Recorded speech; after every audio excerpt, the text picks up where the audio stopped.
মেয়েরা, সরি, একটা ফোন এসে গিয়েছিল, ফলে আগের ভিডিওতে একটা জায়গায় ইনকমপ্লিট রেখেই চলে যেতে হয়েছিল। আচ্ছা, আমরা গ্রিনল্যান্ড এবং অ্যান্টার্কটিকার কথা পড়ছিলাম। গ্রিনল্যান্ড এবং অ্যান্টার্কটিকা দুটো বরফে ঢাকা দেশ। যদি গ্রিনল্যান্ড এবং অ্যান্টার্কটিকায় দেখা যায় যে বরফ গলে গিয়ে সেখানে চাষ করা হয়েছে এবং তারা শক্তিশালী হয়ে উঠে নতুনভাবে মহাশক্তিধর দেশের যে জোট, সেই জোটে যোগ দিয়েছে, এবং এই দেশগুলোকে যদি আমরা একে অপরের বিরুদ্ধে লড়িয়েও দিই আরও সাহায্য পাওয়ার জন্য, যেমন ধরো আমেরিকা রাশিয়া এবং ইউক্রেনকে লড়িয়ে দিয়েছে।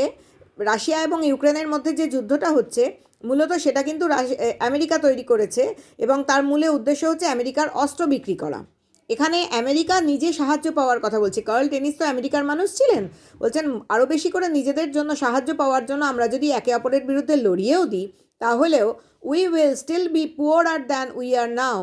তাহলে আমরা কিন্তু এখন যা গরিব আছি তার থেকেও আরও বেশি গরিব হয়েই যাব। অর্থাৎ এই লড়িয়ে দেওয়ার স্ট্র্যাটেজি কোনো কাজেই আসবে না। কেন না, সমস্ত পৃথিবীর উষ্ণতা বেড়ে চলবে এবং আমরা আরও দরিদ্র থেকে দরিদ্রতর হতে থাকব। লাইফ উইল বি ডিফারেন্ট, জীবন অন্যরকম হয়ে যাবে। গুড টিলেবল ল্যান্ড সো ডিয়ার, ভালো চাষযোগ্য যে জমি যা আমাদের খুবই প্রিয়। দ্য সাবার্বস উইল, এই ভালো চাষযোগ্য জমি আর থাকবে না। কি হয়ে যাবে?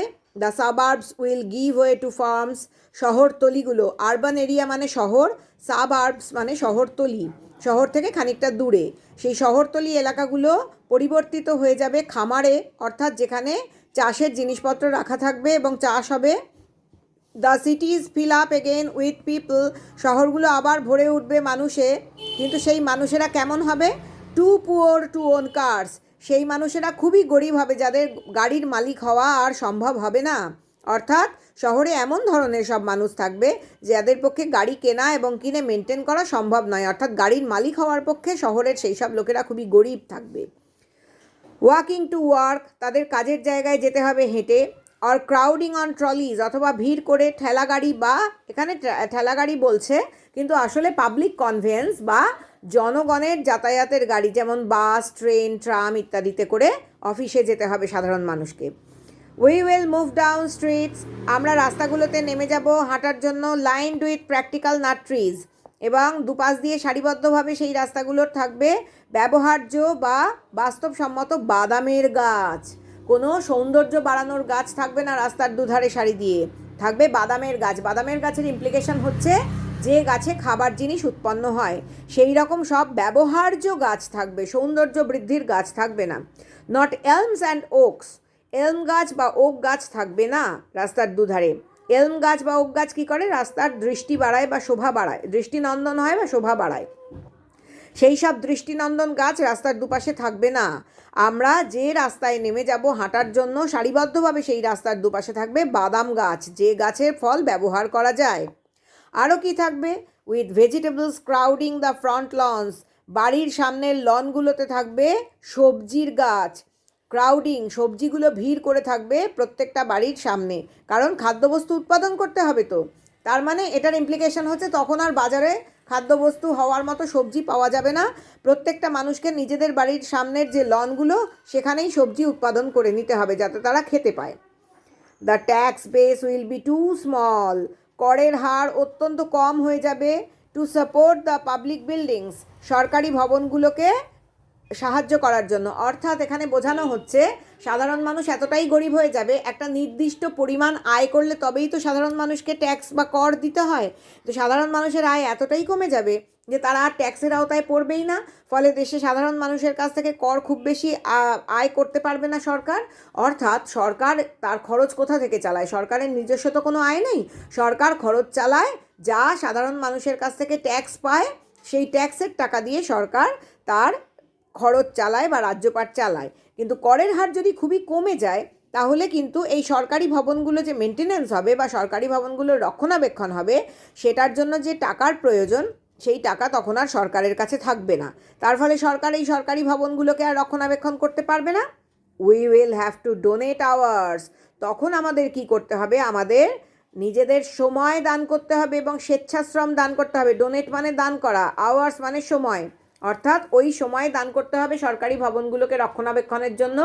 অর্থাৎ আমাদের স্বেচ্ছায় শ্রম দিতে হবে বা স্বেচ্ছায় পরিশ্রম করে ওই ভবনগুলো রক্ষণাবেক্ষণ করতে হবে। আফটার ওয়ার্ক, অর্থাৎ আমাদের যে নিজেদের প্রত্যেকের কাজ রয়েছে, যে কাজের দ্বারা আমরা টাকা অর্জন করব বা উপার্জন করব বা আয় করব, সেই সারা সপ্তাহ ধরে টাকা উপার্জন করার কাজ করার পরেও কিছু সময় আমাদের ডোনেট করতে হবে বা স্বেচ্ছাশ্রম দান করতে হবে ইচ উইক, প্রতি সপ্তাহে। কেন করতে হবে? To rake the lawn of the library and city hall. Library এবং সিটি হল এগুলো হচ্ছে সবই সরকারি ভবন। শহরের যে বড় হলঘর বা লাইব্রেরি, এগুলো কি করতে হবে? আমাদের ঝাঁট দিতে হবে, পরিষ্কার করতে হবে। নিজেদের স্বেচ্ছাশ্রম, যার বিনিময়ে আমরা কোনো টাকা পাবো না, আমাদের নিজেদের প্রত্যেকের উপার্জনকারী যে কাজ, অর্থাৎ যে কাজের দ্বারা আমরা টাকা উপার্জন করি, সেই কাজের পরেও আমাদের প্রতি সপ্তাহে বেশ খানিকটা করে সময় স্বেচ্ছাশ্রম দিতে হবে, যে কাজের বিনিময়ে আমরা কোনো টাকা পাবো না, কিন্তু শুধুমাত্র সরকারি ভবনগুলো রক্ষণাবেক্ষণের জন্য। কিরম রক্ষণাবেক্ষণ? না, রেক, ঝাঁট দিতে হবে, পরিষ্কার করতে হবে সেই ভবনগুলোকে। অর্থাৎ কী ধরনের পরিস্থিতি দাঁড়াবে সেটা কিন্তু আজ থেকে অত বছর আগে কার্ল ডেনিস তার কবিতায় লিখে গেছেন। টু টাক point the chimney of the federal building. টাক পয়েন্ট হচ্ছে এক ধরনের ম্যাসনরি টেকনিক বা রাজমিস্ত্রির কৌশল, যা পাথরের জোড় মুখ, ধরো দুটো পাথর বা মানে রাজমিস্ত্রি ইট বা পাথরের জোড় মুখ, সেটাকে আবার নতুন করে বানানোর জন্য বা সারানোর জন্য ব্যবহার করা হয় এই টাক পয়েন্ট। হ্যাঁ, রাজমিস্ত্রির এক ধরনের কৌশল, যা পাথর বা কোনো ধরো ইটের জোড় মুখ, যেটা যেখানে মুখগুলো জুড়ে দেওয়া হয়, সেইটার সারাই করতে বা পুনর্নির্মাণ করতেই টাক পয়েন্ট টেকনিক ব্যবহার করা হয়।